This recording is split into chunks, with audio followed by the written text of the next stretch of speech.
What's up, guys? Nest Fitness here. I was talking to 44 last night on the phone, and we got to talking about PIP, and I was like, you know what? I can do a whole damn video on PIP. So here we are. Let's talk about PIP. What is PIP? PIP stands for post-injection pain. There's several different things that cause it. We're going to go over a few, talk about what causes it, how we can treat it, how we can avoid it. The number one thing that's going to cause PIP for a lot of you new guys is virgin muscle. Anytime you inject into a virgin muscle, you're going to get PIP. There ain't shit you can do about it. After you pin it 3 or 4 times, it'll get used to it and it won't happen again. But virgin muscle is a good reason to cause PIP. Second thing that might cause some PIP is going to be your injection technique. If you got shaky hands and you're trying to pin and that needle's moving all the way around and jiggling around, you're going to get some PIP. Another thing that might cause PIP is going to be if you nick a vein. If you nick a vein or you hit a nerve cluster, that's going to cause you some PIP. High concentration gear. Take Test E for example. Alright, Test E is normally dosed between 200 to 250 milligrams. But you can buy Test in 300 milligrams, 400, 500. A lot of high concentration gear out there. A lot of people buy this high concentration gear because they're like, well, it's more, so I can take less. And well, you usually have to pay a price for it. High concentration gear would definitely cause you some high PIP. Now, before some of you comment, I know you're going to comment and you're going to say, well, I went to Joe Blow Labs and I'm running some damn T500 right now and it's got little to no PIP. And you're right.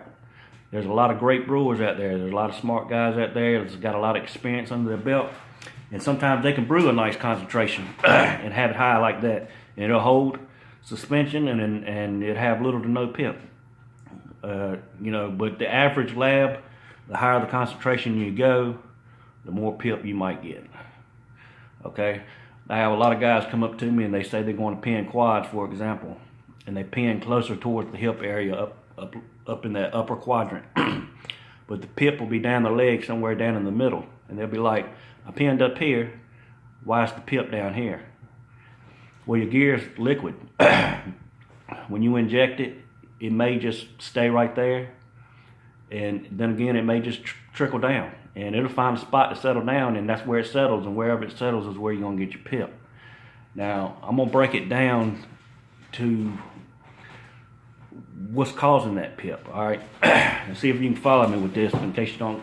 This is the first time you ever heard it. It may be a little bit difficult to understand, but basically there's just 3 ingredients to make Test.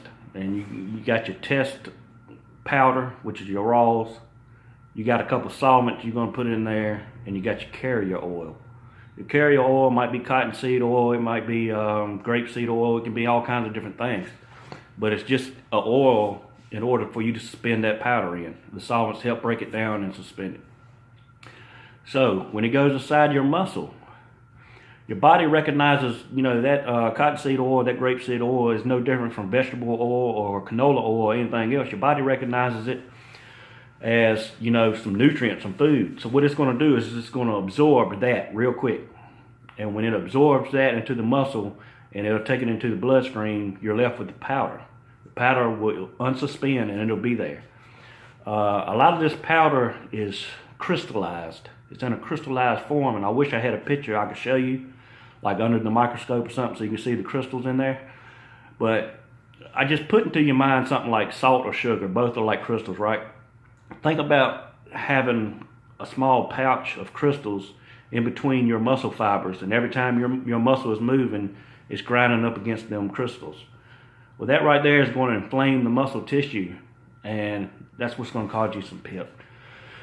High concentration PIP, to me, out of all the different styles of PIP you can get, to me, high concentration probably leads you to the worst. It can give you some crippling ass fucking damn PIP. I've had some damn labs, man, and I've tried to fucking do all kinds of shit to get rid of that PIP. And it's the worst. It's debilitating. I'm telling you right now, it's a bitch.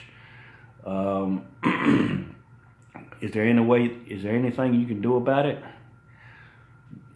Really, no. Really, it's not really nothing you can do about it. If you bought some high concentration gear, the best thing you can do if it's that bad is probably just throw it away or sell it to somebody else. But here's one little trick you can do, and it'll only help a small amount. Let's just say you got EQ and you bought EQ 400 and it's got some pip to it and you don't like it. Well, go ahead and draw up your EQ and then draw up a little bit of test with it in the same syringe, shake it up a little bit. That'll help dilute it just a touch.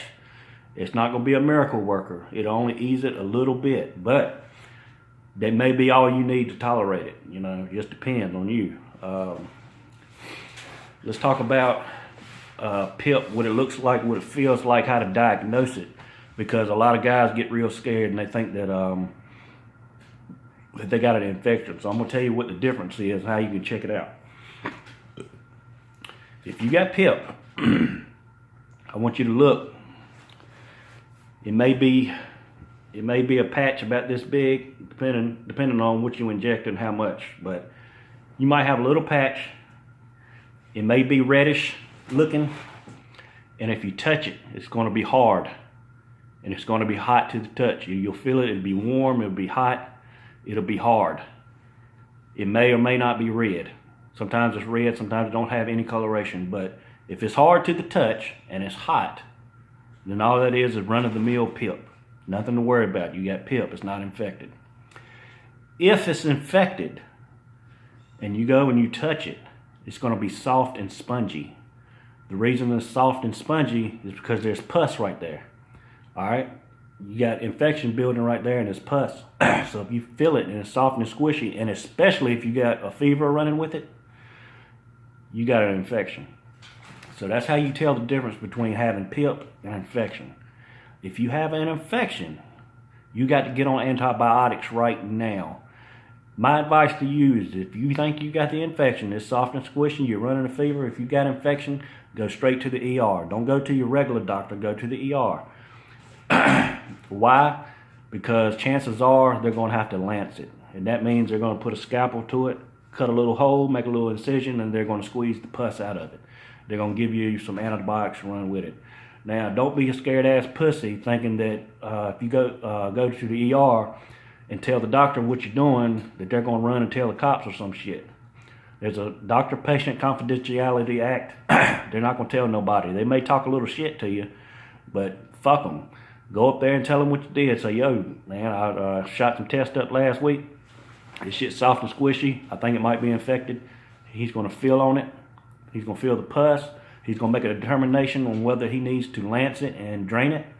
And he's going to run you some antibiotics. So don't worry about being scared. Just go straight to the emergency room, get that shit taken care of. Because infection, anytime you got an infection in your body, especially when it's pus, it can be life-threatening real quick. A lot of people don't realize this, but like a lot of people die every single year because of a tooth abscess. Have you ever had an abscess tooth and you get a little pocket on your gum, and some of you have even busted it yourself, and you bust it and that little bit of pus comes out, and it's probably not even enough pus to really cover your fingernail right here. It's just a very small amount. A lot of people won't go to the dentist. They don't want to pay the bill and this and that and the other. They'll bust it themselves or whatever. Every fucking year, a lot of people die. And the reason for that is that infection, that pus, gets into their bloodstream. Once it gets into your bloodstream, it makes your way to your heart. Once it gets to your heart, it starts doing some serious damage, and it can kill you. You can die. Now, if a little thumbnail worth of pus can kill you from a toothache, imagine a big pocket of pus in your arm or your leg. It's going to do the same thing eventually if you do not get it treated. Make sure that you don't let that shit get into your bloodstream. It's going to work its way to your heart. It's going to cause you some real fucking problems. So fuck what the doctor thinks about you using steroids. He may talk shit like, oh, you don't need to use them. And you can just talk shit back and say, well, you motherfucker, you don't need to be prescribing people motherfucking opiates either. They die every day from that shit, so shut the fuck up and fix me. They're going to do it. I mean, I have no problem ever telling my doctor what I'm using. I don't give a fuck what they say. Most times they don't say shit. They're just like, matter of fact, a lot of times you'll find out that they've used or are using that shit too. So and then you and your doctor become like this. You know what I'm saying? Because doctors know how to use that shit. They know what it's for, and they know how to use it safely. So a lot of fucking damn medical professionals, especially endocrinologists, and I can't speak, but you know, the endo and the fucking urologists and people like that specialize in low test, they use that shit, man. So don't let them motherfuckers fool you. So anyway, I do want you to know that. Make sure you take care of. Make sure you get that infection taken care of. And that's about all there is to know about PIP, man. I'm gonna tell you what you can do to treat it. For pain, ibuprofen. Use an NSAID. Motrin, Aleve, ibuprofen. Use that. Do not use Tylenol. The reason I say don't use Tylenol is because a lot of people don't know it, but Tylenol kills the fuck out of people every year because it's hepatotoxic. It'll damage your liver. If you're already running a cycle, and especially if you got orals going on, your liver's already under a lot of stress. Don't put any excess stress on it by adding Tylenol. If you can get by with using ibuprofen and stuff like that, it don't have any effect on the liver, use that.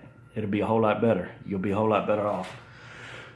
No need to stress out your liver anymore. And the next thing you can do is get you an ice pack and get you a heating pad. Take your ice pack, put on there for 10-15 minutes, cool it down, numb it up a little bit, dull the pain with it, and then put your heat pad on and run it for a little while, and keep doing that process over and over. It's not a miracle working cure. It's only going to give you some temporary relief. You'll have to do it often. PIP typically lasts 3 to 5 days in most cases. Best thing you can do is really just deal with it. I mean, it hurts, it sucks. Most times just deal with it. But if it's really crippling, I'll use ibuprofen for pain, and I'll use ice pack and heating pad to heal it up. So, let's see here. That's about all I can tell you on PIP. And if you got any questions, if I forgot something, you can tell me. But I think that's about all you know about PIP. So just keep all that in mind, and thanks for being here. I got several videos I'm trying to put out. Still taking requests if there's anything you want to hear.